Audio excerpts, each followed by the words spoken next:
Hi friends, I am Dr. Banupriya from Luck 32 Dental Care, Devakottai.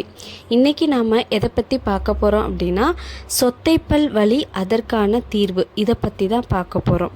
முதல்ல சொத்தைப்பல் வலி எப்படி வருதுன்னு பார்க்கலாம்.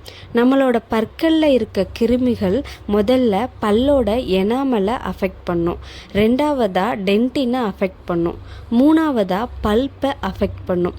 ஸோ பாக்டீரியாஸ் எனாமல் டென்டினில் இருக்கும்போது நமக்கு வலி வராது. எப்போ பல்ப்பை அஃபெக்ட் பண்ணுதோ அப்போ தான் வலி ஏற்படும். சரி, இப்போ சொத்தைப்பல்ல வலி வந்துடுச்சு, அதை எப்படி சரி பண்ணுறதுங்கிறத பற்றி பார்ப்போம்.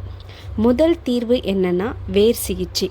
வேர் சிகிச்சைனா என்ன அப்படின்னா பல் எடுக்காமல் பல்லோட வேர் வரைக்கும் சுத்தம் பண்ணி அடைக்கிறது தான் வேர் சிகிச்சை.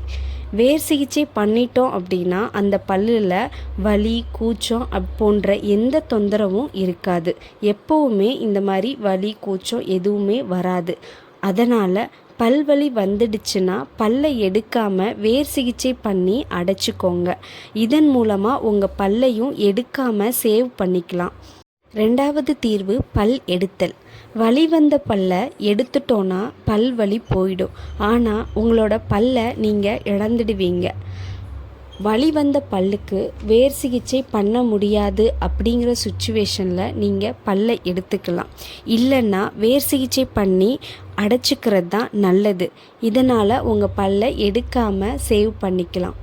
இந்த வீடியோ உங்களுக்கு யூஸ்ஃபுல்லாக இருக்கும்னு நம்புகிறேன். தேங்க்யூ ஃபார் வாட்சிங்.